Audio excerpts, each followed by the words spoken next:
Buenos días. Buenos días a todos. Continuamos con nuestra jornada del simposio de geografía de suelos, a escalas múltiples.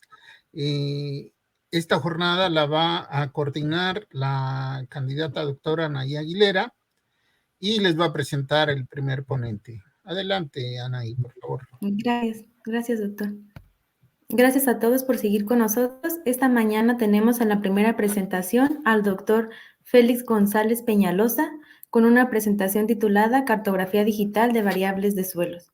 El doctor Peñalosa es licenciado en Geografía y doctor por la Universidad de Sevilla, España. Es especialista en SIC, Sistemas de Información Geográfica, Medio Ambiente, específicamente Ciencias del Suelo y Marketing Digital.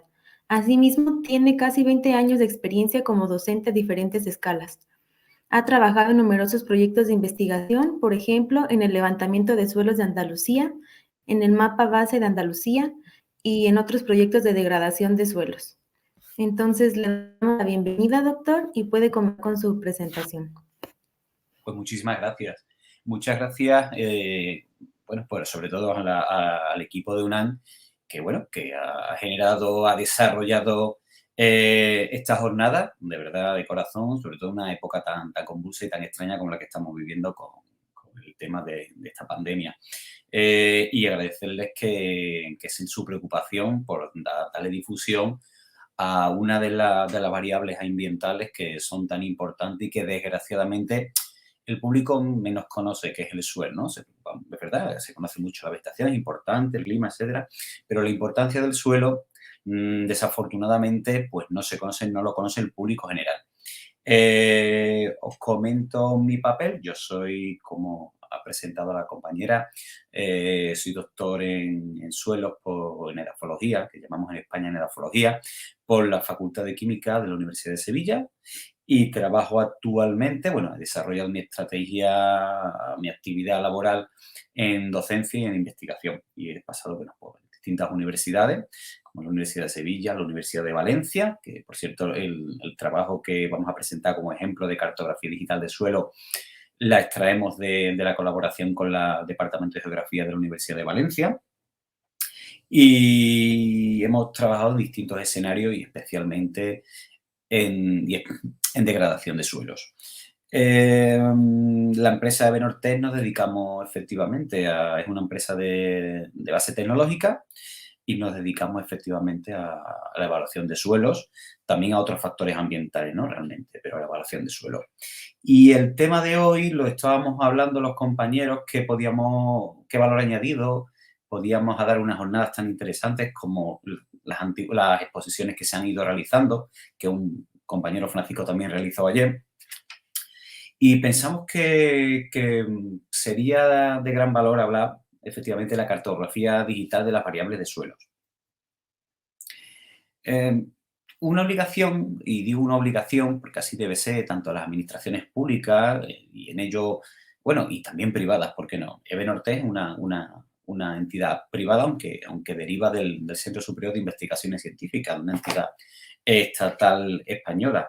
Pues nuestra obligación, obviamente, pues tiene que ser estudiar, clasificar e interpretar todos los suelos. Los suelos, por ejemplo, de un área de estudio. En nuestro caso, tenemos suerte en el caso nosotros somos del sur de España, de Andalucía, y tenemos suerte porque sí que el gobierno regional a lo largo de los años sí ha levantado información edáfica. La ha catalogado, obviamente, la ha clasificado y lo mejor de todo, y que es un valor añadido, es que esa cartografía se ha puesto a disposición pública y no solo de manera física, no el modelo analógico que todos habíamos conocido en nuestras primeras etapas, no solo el papel, sino que también lo está haciendo de formato digital. Ha sido muy innovador la Administración Pública de Andalucía en crear ese formato innovador del digital. Y obviamente de ahí también otras regiones, otras comunidades autónomas también lo han realizado. Me consta que ya por fin otros países también están haciendo esta labor, porque es importante que esa información que se levanta con dinero público, pues que esté dispuesta para todos los ciudadanos. Lo que sí es importante también el punto que veis entre medio que dice que todas las propiedades del suelo deben considerarse de forma colectiva. Y de hecho, cuando hacemos análisis digital, utilizando obviamente el recurso suelo, todas las variables las tenemos que tener en consideración y que covarían en el espacio. ¿De acuerdo? Una variable no evoluciona o no se degrada de forma independiente, sino que lo hace con su conjunto, ¿no? Entonces, por eso viene que se covarían en el espacio.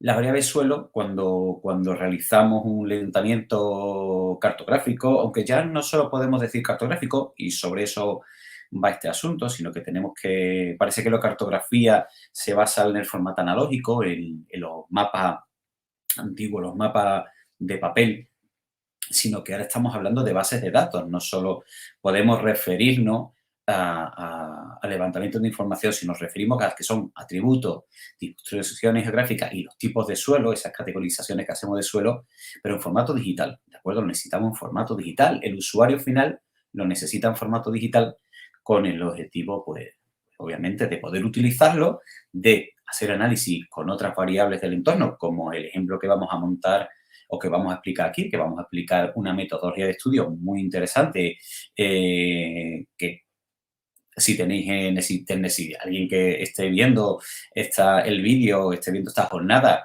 que seréis muchos seguro, podéis pedirnos la metodología o podemos haceros llegar la metodología que veréis, os daré ahora todas las referencias.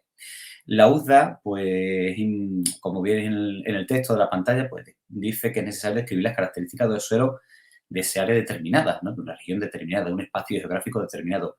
Clasificar los suelos de acuerdo al sistema estándar de clasificación. Es decir, aquí pues tenemos los dos sistemas principales, la FAO, la USDA, ¿no? Pero realmente incluso hay tablas digamos, de coordinación entre ellas, ¿no? De entender las dos cómo funcionan, ¿no? La idea es tener siempre un sistema de referencia común para ir evolucionando. Trazar los límites de los suelos, obviamente, en un mapa, bueno, en la cartografía, en el espacio. Y uno de los hechos más importantes que hacemos con la cartografía y sobre todo la digital es realizar predicciones y comportamiento de los suelos a lo largo del tiempo, que por cierto es el ejemplo que vamos a poner en esta... Luego hablaremos de otro ejemplo, pero es el ejemplo que vamos a poner en esta ponencia. Realmente hemos pasado de una cartografía, hemos dicho, analógica a una digital, en un espacio de tiempo, pues, realmente corto. Yo recuerdo cuando empezaba la facultad hace 20 y pico de años, 20 muchos años ya, trabajamos directamente, tenía la suerte que teníamos un departamento innovador y al menos teníamos mucha información sobre el sistema de información geográfica y teledetección que estaban prácticamente, entre comillas, porque esto comienza en los 60-70, pero prácticamente estaba en sus inicios. Y trabajamos, por ejemplo, con formatos que trabajaban, por ejemplo, en MS2, como era la antigua información software de teledetección que era Idrisi, y ahora, bueno, ahora está mucho más avanzado, o el antiguo ArcInfo, ¿no? Como herramientas, digamos, pues más destacables, que era a puro código. Hemos llegado, gracias a esa cartografía, ese mapeo digital de suelo, hemos llegado a un nivel impresionante y lo que queda por venir, que no solo nos permite tener herramientas, ya bien de pago, no con las típicas herramientas de pago, o herramientas por nosotros en Evernortex intentamos utilizar casi siempre, no sé que en este caso que el cliente, que el demandante lo quiera exactamente en una herramienta concreta, intentamos utilizar, hay más que suficiente, herramientas de libre difusión. Por ejemplo, Quantum GIS, GVSIG, no sé si tienen la oportunidad de conocerlos, si no, Quantum GIS seguro que sí. GVSIG es una alternativa bastante interesante, incluso va en paralelo con Quantum GIS y te permite hacer desarrollos bastante interesantes, cartografía online, etcétera, análisis cartográfico. Entonces, en los últimos años hemos ido avanzando de una forma muy feroz. Parece que vamos a seguir dando esos pasos y estamos, por ejemplo, haciendo información sobre ya directamente pues de inteligencia artificial con esas herramientas para prever lo que va a pasar en el futuro. Por ejemplo, algo que se está haciendo bastante en estos tiempos es, tenemos la información de los cambios que se van a dar en el clima debido al cambio climático, entonces nos dan información a una escala bastante pequeña y que sea escala, por ejemplo, de Norteamérica o de Europa, y claro, tenemos que llevar a una región pequeña, ¿no? Esa downscaling, que puede ser estadístico, dinámico, se utiliza en este tipo de mapeo digital que nos permite realmente transformar esas variables y adaptarlas a nuestra realidad, a nuestro territorio, ¿de acuerdo? Hay herramientas además que son, vuelvo a repetir, gratuitas. Por ejemplo, SagaGIS o SagaGIS tiene una herramienta precisamente que te permite fácilmente hacer un downscaling estadístico. Os voy a presentar un proyecto que hicimos, vuelvo a repetir, con el Departamento de Geografía de la Universidad de Valencia como un buen ejemplo del uso de cartografía digital. Se puede hacer, hemos puesto un ejemplo con el downscaling estadístico para evaluar el cambio climático de una región determinada. Nosotros, por ejemplo, ahora estamos llevando uno concreto de un proyecto europeo, un H2020, que se llama Console Project, y en este proyecto estamos también utilizando esta herramienta para análisis de carbono en el suelo. Entonces, tenemos datos de carbono y podemos hacer predicciones y ver cómo se ha comportado el suelo de una región determinada y evaluarlo y ver, bueno, tomar decisiones, porque al fin y al cabo los sistemas de información geográfica y la cartografía de predicción te va a ayudar a que se hagan predicciones de, bueno, qué va a pasar en esta región y que el ente político o los ciudadanos tomen decisiones sobre lo que se va a pasar. Este es un buen ejemplo. El ejemplo que veis es un programa europeo, dijimos que con el Departamento de Geografía, más concretamente de la Universidad de Valencia, más concretamente con el catedrático Artemis Cerdá, desarrollamos este proyecto. La idea era LEDRA, se llama, el Land Ecosystem Degradation and Desertification. La idea era, pues, evaluar la degradación de los espacios mediterráneos, de la cuenca mediterránea en distintos países, ¿de acuerdo? Entonces, se propuso un modelo de evaluación de resiliencia socioecológica a través de, bueno, de esos tres niveles que estáis viendo: resiliencia, adaptabilidad y transformabilidad. La resiliencia, pues, esa capacidad que tienen o que van a tener el medio ambiente, o que tenemos realmente todo, no solo el medio ambiente, para experimentar los choques y poder seguir funcionando de manera como lo estábamos haciendo, desagradablemente, digamos, o desafortunadamente, pues el medio ambiente vemos que no está siendo resiliente ante los ataques que estamos ocasionando al medio ambiente. Y un ejemplo claro es el cambio climático. Perdona, he pasado. En este estudio, ¿dónde se llevó a cabo? Pues lo primero que era determinar una región mediterránea representativa que fuese, bueno, hemos dicho representativa de un clima mediterráneo y que pudiese estar degradado. Había que evaluar si estaba degradado y en distintas etapas. Nosotros evaluamos la degradación antes de la implementación de la llegada a España a la Unión Europea. Antes se llamaba Comunidad Económica Europea, que fue en el año 86. Nosotros veníamos del 75, 78, a la época de transición política, desde la antigua dictadura hasta la democracia. En el 86 nos dejaron incorporarnos a la Unión Europea, adoptamos las políticas agrarias comunitarias y eso es una parte que íbamos a ver. Entonces, ¿qué había pasado? ¿No? Si se había degradado desde el 85.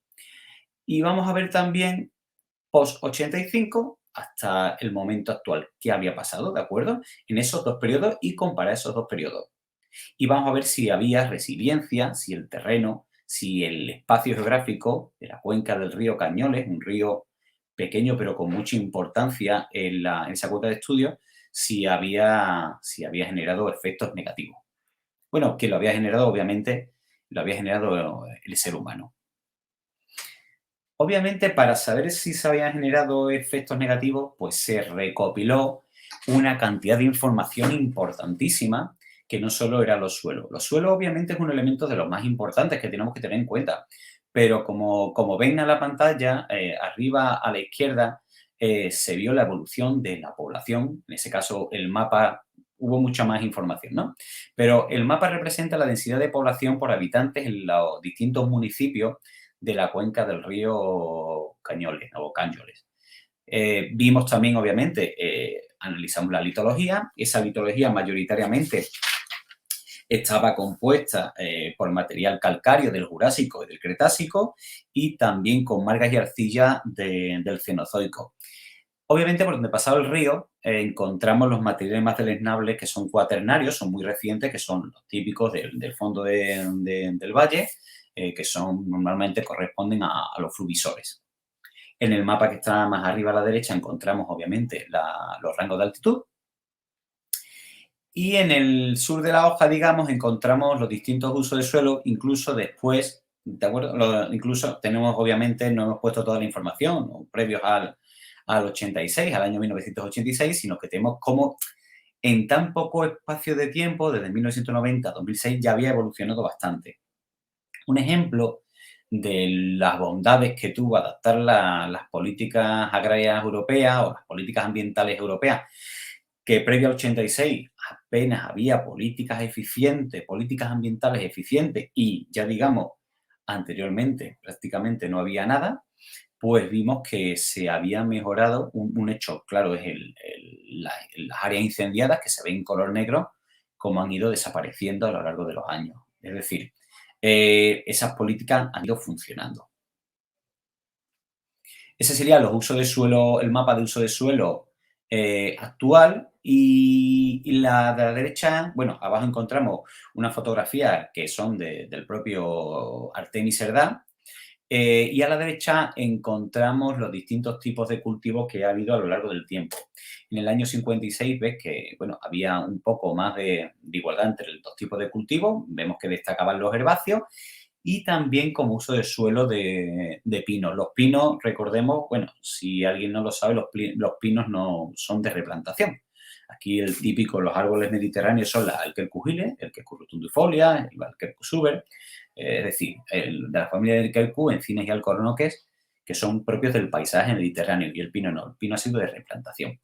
Y si encontramos también como la evolución con el tiempo, en esta área de estudio como representación de la cuenca, de toda la cuenca, si queréis, del Mediterráneo español, hemos ido, digamos, degradando el medio ambiente en favor de ciertos cultivos y en este caso, que es muy conocido, es el de los cítricos, de naranjos, en la cuenca del río Cañoles, pero toda Valencia y también en la zona del sur de España, de Andalucía.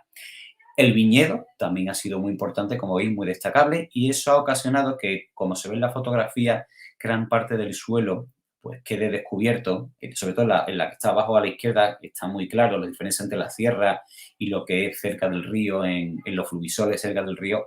Vemos esa diferencia y que esos suelos han quedado descubiertos y que realmente la actividad antrópica, la actividad humana ha sido excesivamente fuerte. Para que nos hagamos una idea, esta zona está habitada desde el Paleolítico, ya hay los primeros restos del Paleolítico se han encontrado, y bueno, hace mucho que se han encontrado, y resulta que desde el siglo XVIII ha habido mucha intensificación de la agricultura aquí. De hecho, los primeros fertilizantes eran el guano, ¿de acuerdo? Digamos, las defecaciones de los murciélagos que se utilizaban para añadir nitrógeno a los cultivos.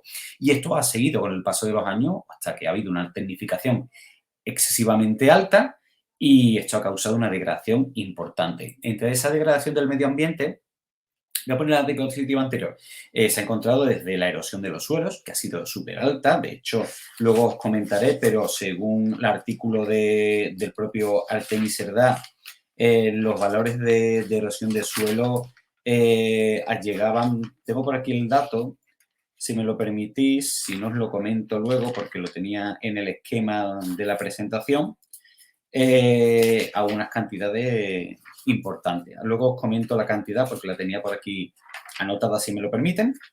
¿De acuerdo? Sí, que son 170 toneladas por hectárea y año. Ha conseguido en parcelas de herbicida y 0,10 toneladas por hectárea, a 0,10 toneladas por hectárea y año en parcelas que está cultivada con mantillo. ¿De acuerdo? En un campo tiene una parcela experimental, de acuerdo al Departamento de Geografía. Veis que son tasas importantes. Una de las variables que se tiene que tomar en cuenta y que lo vamos a utilizar como vamos a ver a distintas variables, lo digo porque la metodología es muy interesante para que se pueda aplicar en otros espacios, no se ha aplicado, fue novedosa, es novedosa en su momento, pero no se han aplicado en todos los espacios.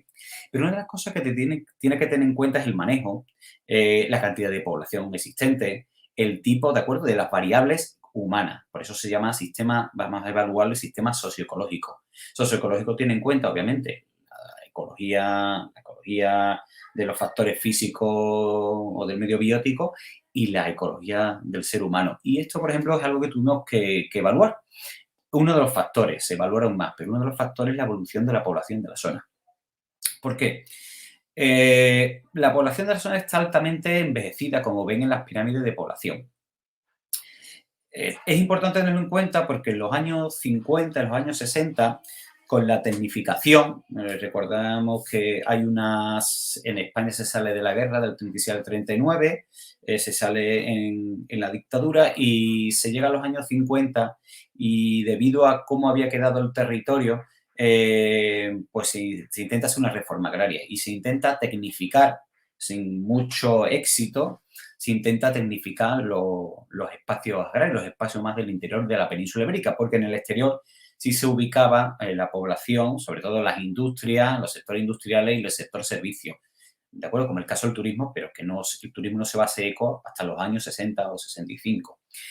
Entonces, el interior peninsular, pues resulta que se va a mecanizar tanto que gran parte de la población, ya sabéis además lo duro que es el trabajo del campo, tiende a emigrar del interior al exterior, donde hay industria, donde el trabajo no es tan duro. Entonces, el interior va a quedar, como en este caso, va a quedar despoblado y eso genera el abandono de los campos. Uno de los ejemplos aquí, que en la zona de sierra se había hecho con anterioridad terrazas de cultivo. Bueno, pues estas terrazas de cultivo se abandonan y eso va a causar una erosión, bueno, pues bastante intensiva. La población era importante.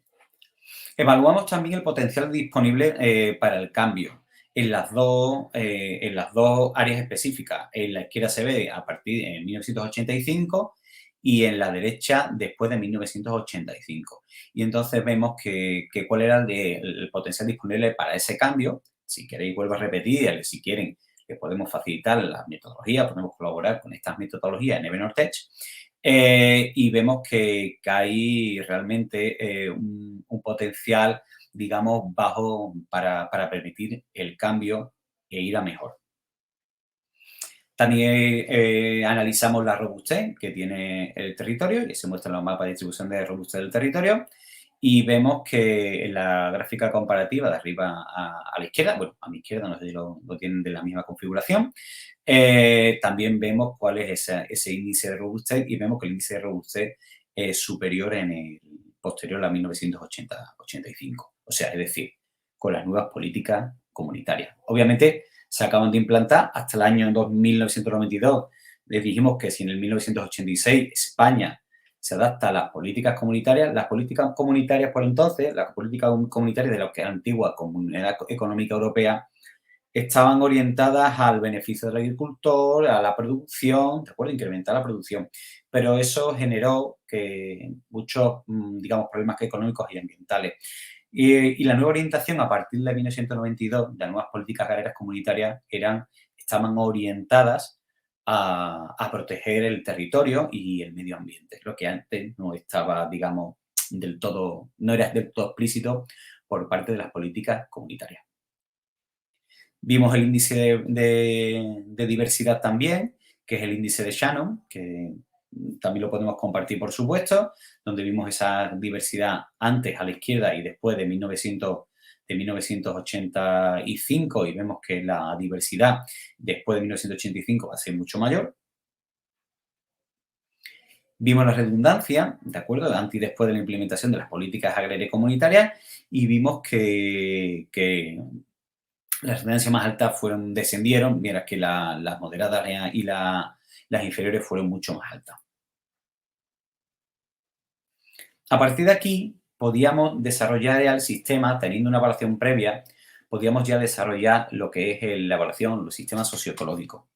Entonces, con el Departamento de Geografía, tuvimos que recoger todos los datos posibles y tomamos una metodología que desarrolló o que lo actualizó Kostas Kosmas. Kostas Kosmas de la universidad, no recuerdo la universidad, es griego, pero tiene, porque ya hace tiempo, por cierto, que no coincido con él, pero tiene numerosas publicaciones y numerosas investigaciones relacionadas con esto. De hecho, fue uno de los socios en el proyecto en Grecia. Para ellos se analizaron, por ejemplo, las precipitaciones y se utilizó el índice de estacionalidad de Watson-Laurier. Si en el caso que, por ejemplo, queráis implementar este régimen y no tenéis todos los datos, podéis utilizar otro índice de estacionalidad. Aquí podéis ver en el gráfico de la derecha cuáles eran las características climáticas en 30 años, los factores de precipitaciones y temperatura en el gráfico de distribución de Gaussian, que se llama climograma de forma general, ¿no?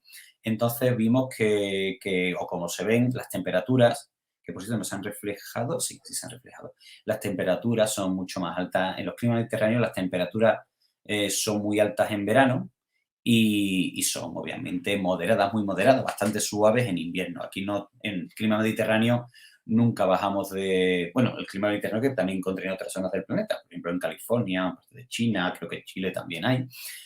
No bajamos, no tenemos grados en negativo, ¿de acuerdo? Son todos grados en positivo. Las máximas se dan en verano, normalmente tenemos una media en verano en agosto, julio, agosto, los meses de julio, agosto de 25-30 grados, casos puntuales se han dado de llegar a 50 grados en verano. Y las precipitaciones mayoritariamente son sobre todo de manera torrencial en primavera y otoño, y después también en enero, en invierno también encontramos, pero torrencial, es decir, mucha cantidad en poco tiempo, cual genera un impacto, ahora comento por qué, genera un impacto muy importante en primavera y en otoño. ¿Y por qué no impactos en otoño? Porque en verano la característica que tiene el clima mediterráneo, como ya sabéis, es que no llueve. Entonces, ¿qué pasa? Si se dan los incendios forestales que en el Mediterráneo pues son bastante importantes porque tenemos una vegetación esclerófila, una vegetación seca donde el abandono del campo, como hemos dicho, genera que haya alta combustibilidad sobre los suelos, pues esos incendios forestales hacen que, digamos, que el campo quede descubierto, los suelos queden descubiertos y cuando llegan las precipitaciones torrenciales en octubre, pues erosionen que tenga mucha importancia esa erosión. Entonces, las tasas de erosión son súper importantes, son muy importantes en el clima mediterráneo. Y para el índice estacional de Watson-Laurier aplicamos los distintos regímenes de precipitaciones, ¿no? Entonces, ponemos un índice a la izquierda y en función al tipo de estacionalidad que tenga o no. Por ejemplo, menos 0,19 pues, eran estacionalidades a lo largo del año, que eso sí lo podemos encontrar en otro clima como puede ser continental. Sin embargo, aquí no, está muy bien marcado. En el clima mediterráneo está en primavera y en otoño. El índice de aridez, en este caso cogimos el de Van Gaussen, que fue el que utilizamos porque es lo que utilizó todos los socios, pero también socios los que participamos en el séptimo programa marco de la Unión Europea y se utilizó podéis utilizar otro. Definimos la litología y la clasificamos la litología, ¿de acuerdo? Porque, bueno, era importante saber ese material parental, ¿de acuerdo? Donde se desarrolla el suelo. También la composición mineralógica, tenemos que tener en cuenta y esa realmente tenéis mucha información bibliográfica. Como utilizamos sistemas de información geográfica, obviamente, y utilizamos la teledetección, sí es verdad que muchas veces esa cartografía no está disponible o la escala a la que se encuentra. Nosotros no tuvimos problemas, tuvimos que adaptar alguna información a la escala de trabajo, que fue 1:25.000. Pero cuando no tengas esa información, sí es verdad que muchas entidades tienen que adaptarla, ¿de acuerdo? Tienen que hacer un poco de trabajo de campo o trabajo de gabinete y adaptar esa información. Aquí se dieron, bueno, pues como hemos dicho, sobre todo en materiales ultra básicos como son materiales calcáreos. La textura también la analizamos, obviamente, con los datos que tuvimos, los levantamientos de suelo. Y se recomienda a nosotros Nevertest, dependiendo de la zona que encontremos, si una zona de sierra necesitaremos más perfiles, pero en torno a unos 50.000, con lo cual unos 25.000 tiene que ser doble. Estamos utilizando unos 20 perfiles, 20 o 30 perfiles de suelo. Obviamente está en función del estudio previo y nosotros hacemos un análisis de áreas homogéneas antes para saber qué nos vamos a encontrar. Ese estudio primero de gabinete, salida de campo, confirmamos que obviamente está esa información que hemos visto previamente en gabinete se corresponde y una vez que volvemos y que, digamos, anotamos todo lo que hemos visto en campo, ahora sí es verdad que planificamos el número de suelos que vamos, el número de toma de muestras, de calicatas o normalmente con barrenas, porque hay que adaptarse a la realidad y la realidad es que cuando tiene una superficie relativamente grande tienes que ir con, sobre todo cuando hay clientes, como puede ser, como cuando levantamos el mapa de suelo a escala unos 50.000 de la Junta de Andalucía, que es relativamente, te piden, digamos, fluidez. Una vez que tuvimos esa textura, obviamente la clasificamos del 1 al 5 en función del grosor que tenga. Vimos el drenaje, las condiciones de drenaje en suelo, que todo va anotado en el cuaderno de campo, de bien drenado a más drenado, se clasificó. El aspecto, como la orientación del terreno respecto al sol, también se clasificó. Textura, estructura, todos esos datos iban clasificados según la metodología. El riego, de acuerdo, pues también se clasificaba. Entonces, el agricultor tiene además información. Es importante, hago un inciso, si me lo permitís, que tengamos información, que creemos una comunidad en práctica, que creemos información proveniente o aportación, que es lo que ahora mismo se están llevando muchos proyectos europeos, que se cree una comunidad que participe, que sea partícipe y que supo ser importante. De hecho, actualmente, con las herramientas que hay, por eso nosotros, por ejemplo, nos especializamos también en marketing digital, nos permite llegar, ¿no? Con esa tarea de difusión y de comunicación, llegar directamente a las partes interesadas, a los stakeholders, ¿no? Que se conoce popularmente, y que sean partícipes en lo que estamos haciendo en nuestro trabajo. Es importante. Y a través de las páginas web que se posicionen bien, por eso la estrategia de marketing digital, de las publicaciones, publicación de calidad, a través de las publicaciones que vayan a las redes sociales, a que tengan un feedback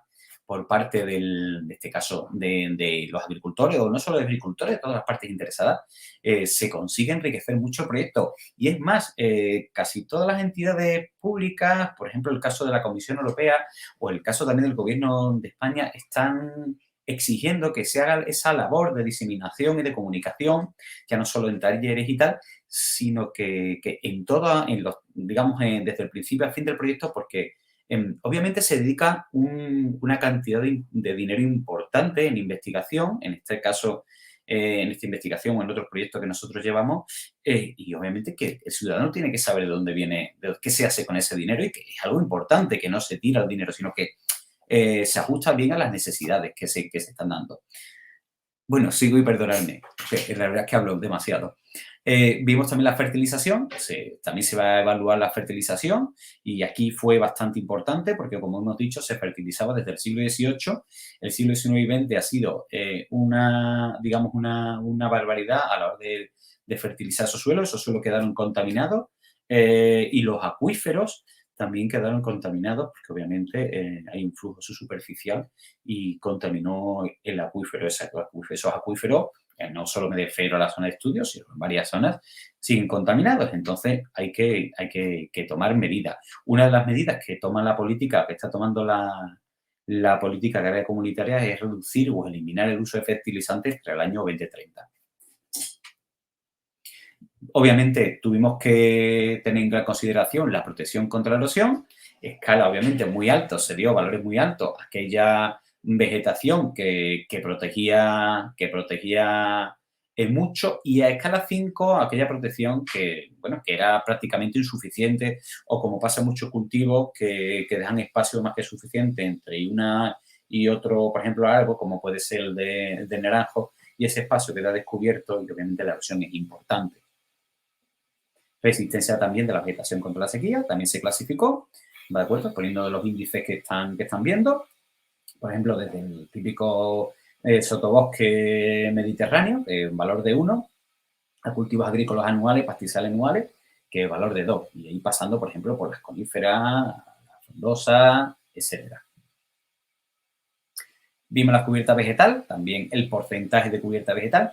Esto se puede hacer directamente sacando el índice de vegetación mediante teledetección o mediante otras técnicas. Se puede utilizar, nosotros, por ejemplo, podemos utilizar método supervisado de inteligencia artificial o no supervisado para ver cuál es esa densidad, ¿de acuerdo? Es muy relativamente fácil calcularlo. Ya seguro que vosotros tenéis más experiencia, más que yo, seguro, y suficiente, pero bueno, es algo que nosotros realizamos con en casi todos los proyectos tenemos que sacar el índice de vegetación por alguna causa o por otra.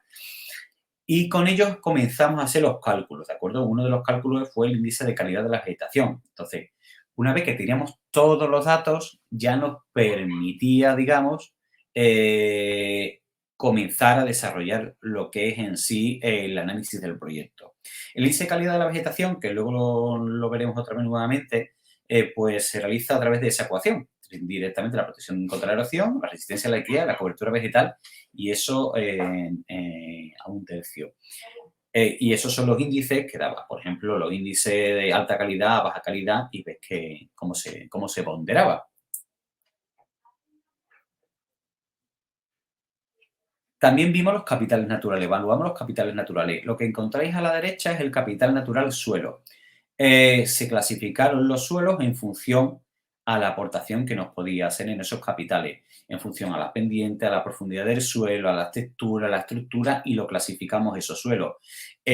Correspondía a los de 4 a los de alto capital y con valor 1 a los valores de bajo capital, como lo veis. Eso tiene realmente algo de trabajo con un sistema de información geográfica, pero es algo que también se puede con programación automatizar, ¿de acuerdo? Podéis coger, obviamente, que muchos de vosotros ya lo habréis pensado, ¿no? Cojo Python y hago un pequeño desarrollo y me lo hace automáticamente. Efectivamente, así lo hicimos y, de hecho, así lo hacemos y nos permite hacer una clasificación súper rápido. ¿Qué suelos había principalmente? Bueno, pues aquí ya os podéis imaginar que si hablamos de suelo calizo, pues mayoritariamente y en la zona de sierra es lo que predomina, no en el valle, pero en la zona de sierra sí hay calcisoles, ¿de acuerdo? Suelo con alto contenido con un pH alto, un pH de 7, 8 y con una cantidad alta, obviamente, de calizas de dolomía. Y, por otro lado, contrasta con los fluvisoles que estaban, pues, obviamente, en ambas márgenes del río. El agua pasa lo mismo. El capital hídrico, pues, se valoró con indicadores: cantidad de agua, calidad de agua y la demanda y consumo de agua. ¿De acuerdo? Tenemos que tener en cuenta siempre a que el hombre es el ser antrópico, que es el que degrada el medio ambiente. Como ha dicho, ¿no?, el sexto informe del IPCC, ¿no?, que ha demostrado ya, aunque ya estaba demostrado, pero bueno, había mucha incredulidad entonces, que obviamente hemos sido nosotros los responsables de lo que está pasando y lo que está pasando que era importante, ¿de acuerdo? Lo que es innegable. Y después se evaluaron esos capitales naturales. Finalmente, veis que la diapositiva realmente no es tan complicada como parece, se hizo la ecuación propuesta por Costas Cosma, es esa evaluación del sistema socioecológico. Se vieron los capitales, la calidad del suelo, el capital, la calidad del clima, la calidad, el índice de calidad de vegetación y el índice de calidad, y esto es importante, del uso y manejo de la tierra. Y aquí entramos el factor fundamental que para, por ejemplo, la calidad del suelo, tipo de suelo, la profundidad, en la vegetación, pues la versión contra la protección, como hemos visto, resistencia a la sequía, el riesgo de incendio. Sabéis que hay tablas de riesgo de incendio, nosotros lo tenemos en clima mediterráneo, ¿de acuerdo? Esas tablas llevan muchísimos años hechas de cuál tiene más riesgo de incendio, y el índice de aridez, el índice, el aspecto de acuerdo, la orientación con respecto al sol. Pero lo más importante, una de las cosas más importantes es la gestión que se ha hecho del territorio y las políticas que se han hecho en el territorio. ¿De acuerdo? Si esas políticas no han sido eficientes, como parece que no habían sido, como parece y que no han sido, pues obviamente, por lo menos hasta la entrada de la Unión Europea, la entrada de España a la Unión Europea, pues parece que bueno, que cada uno hace lo que quiere y que terminamos pues afectándonos a todos, como afectando al medio ambiente, que el medio ambiente no es del dueño de una parcela, sino el medio ambiente somos todos. Aquí, por ejemplo, vimos el índice de calidad del suelo, que lo encontramos arriba a la izquierda, dimos desde más alto al más bajo y vemos como ese índice de calidad del suelo es muy alto, sobre todo en ambas sierras, pero también en lo que es el eje noroeste-sureste que marca el río Cañones, ¿de acuerdo? La imagen hemos dicho de la izquierda antes de 1985 y más en la derecha después. El índice de la calidad climática lo mismo, vimos como esos índices también se dan en las cabeceras más bajas, cerca de la ciudad de Xàtiva, una ciudad importante, ¿de acuerdo? Iba a ser de la Comunidad Valenciana, iba a ser, digamos, la cuarta capital. La índice cada vez de calidad de la vegetación, vemos que mejoró tras el año 85 y la incorporación de la Unión Europea, porque se han hecho políticas para que, ves que ahí el management, ¿no? El manejo es muy importante porque se han hecho políticas a favor del medio ambiente, reforestaciones, se evitaron los incendios forestales o se intentan evitar los incendios forestales, digamos que hay un seguimiento. Y el manejo también hay digamos que una mejora más que importante, sobre todo en esa cabecera alta, ¿de acuerdo? De la cuenca del río Cañones. Con ellos dimos la ecuación, elaboramos el mapa de capacidad de resiliencia y ahí realmente sí es verdad que hay pues unos índices de calidades, digamos, moderados y altos en el valle inferior y críticos, digamos que, bueno, en el año 85 encontramos que son críticos realmente en toda la cuenca, prácticamente en todo los márgenes del río, mientras que en los márgenes, en lo que son las laderas de la sierra, las laderas a los márgenes del río, no, todo lo contrario. No obstante, el lado contrario, después de 1985, eso cambió, ¿de acuerdo? Parece que mejoró las condiciones del valle, mientras que las del interior pues se vieron afectados. De todas maneras, los resultados muestran que en las laderas pues esos valores son bajos. Y la explicación es que, por lo visto, tras el análisis que se hizo en el proyecto LEDRA, pues determinamos que hay una serie de planes y esquemas de gestión destinados a detener la degradación de suelo. Es decir, tenemos que llevar estudios más ambiciosos, de acuerdo a la administración pública, tanto europea, las nacionales o incluso regionales, tienen que llevar estudios más ambiciosos. De hecho, como señaló Artemis Cerdá, entre el año 2007 y 2009 las tasas de erosión en los suelos son insostenibles. Por ejemplo, en lo que os comenté, una publicación de Artemis Cerdá del año 2007. Artemis Cerdá es que en la zona, digamos que es un exponente destacable, él es de la zona y es un exponente, es una persona que le encanta investigar, que disfruta investigando y que su campo lo hace bien, es su campo de trabajo, y ha registrado tasas de erosión que hemos dicho que llega a los 170 toneladas por hectárea y año en la zona. Y eso en las parcelas que se usan con herbicidas, por ejemplo, las que están alrededor de la cuenca del río y que aprovechan el agua del acuífero para el tema de los cítricos.